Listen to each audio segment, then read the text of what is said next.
Hello viewers, পরীর রাজা পরিচালন চ্যানেলে আপনাদের সবাইকে স্বাগত। তো থাম্বনেলে আপনারা দেখতেই পেরেছেন যে পরী হাজির করার সহজ উপায়। তো অনেক ভাই বোনেরা রয়েছেন, আপনারা সাধনা করেন কিন্তু কোনো ফলাফল পান না। তো তাদের জন্য আমি আপনাদেরকে বলবো যে ভিডিওটা আপনারা শেষ পর্যন্ত দেখবেন। ভুলভাল যদি প্রয়োগ করেন তাহলে তো আপনাদের সাধনায় কিছুতেই সফল হতে পারবেন না। এই জন্য আমি আপনাদেরকে বলছি, আমি আপনাদেরকে ঠিক যেভাবে বলবো ঠিক সেইভাবে প্রয়োগ করুন, তাহলেই আপনাদের কাজ হবে। এটার জন্য আপনাদেরকে শুধুমাত্র একটা তসবির মালা আর একটা সবুজ রঙের আসন আর সুগন্ধি আতর, এই তিনটা জিনিস আপনারা সংগ্রহ করে নেবেন। তিনটা জিনিস সংগ্রহ করে নেওয়ার পরে আপনাদেরকে একদিনের সাধনা, ওই দিন আপনাদেরকে ব্রহ্মচর্য পালন করতে হবে, অর্থাৎ আপনাদেরকে নিরামিষ খেতে হবে, নিজে রান্না করে খেতে হবে। কোনো নারী অথবা কোনো মেয়ে বা কোনো মহিলার দিকে কুদৃষ্টি দিতে পারবেন না, আর মিথ্যা কথা একদম ব্যবহার করতে পারবেন না। এই নিয়মগুলো আপনাদেরকে মেনে চলতে হবে। তো ঠিক আমি আপনাদেরকে বলবো, এটা ঠিক আপনাদেরকে শুক্রবার দিন করতে হবে। শুক্রবার ছাড়া কিন্তু এই সাধনা কিছুতেই হবে না। আপনারা অনেক ভাই বোনেরা বলেন যে শুক্রবার কি দিনে করব না রাতে করব।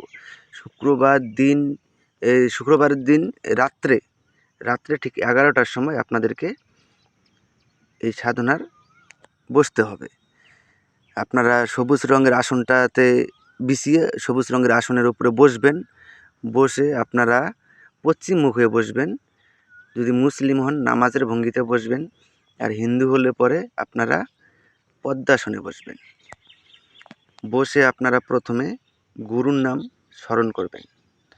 তো গুরুর নাম স্মরণ করে ঠিক 11টার সময় বসবেন। সম্পূর্ণ শরীরে হিনা সুগন্ধি আতর লাগিয়ে আপনারা বসবেন। আর শুদ্ধ জামা কাপড় পরে কিন্তু আপনাদেরকে বসতে হবে, না হলে কিন্তু আপনাদের কাজ হবে না। তো আমি আপনাদেরকে আবারও বলছি যে শুক্রবার ঠিক রাত 11টার সময় আপনাদেরকে বসতে হবে। হিন্দুরা হলে এই উত্তর মুখে বসবেন পদ্মাসনে, আর মুসলিম ভাই বোনেরা হলে পশ্চিম মুখ হয়ে নামাজের ভঙ্গিতে বসবেন। বসে দেখেন, একটা আমি মন্ত্র স্ক্রিনে দিয়ে দিচ্ছি, আপনারা লক্ষ্য করেন। ইয়া 13-13173 আল্লাহ। এইভাবে আপনারা তসবির মালা দিয়ে 3 মালা জপ করবেন। 3 মালা জপ করার সঙ্গে সঙ্গে দেখবেন পরী এসে আপনার সামনে প্রকট হয়ে যাবে। যখন পরী এসে আপনার সামনে প্রকট হবে, তখন পরীর গলায় আপনারা গোলাপ ফুলের মালা পরিয়ে দেবেন। গোলাপ ফুলের মালা লাগবে না। পরী এসে যখন প্রকট হবে, পরী এসে আপনাকে বলবে যে আপনি আমাকে কিসের জন্য স্মরণ করেছেন।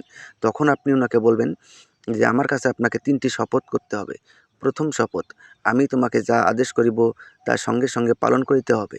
দ্বিতীয় শপথ, আমার অনুমতি ছাড়া তুমি কোথাও যেতে পারবে না। তৃতীয় শপথ, আমি তোমাকে যখনই স্মরণ করিব তখনই আমার সামনে এসে প্রকট হতে হবে। এই 3টি শপথ করার ফলে ও আপনার আজীবন বশ্যতা স্বীকার করে নেবে এবং আপনার আদেশ অনুযায়ী চলবে।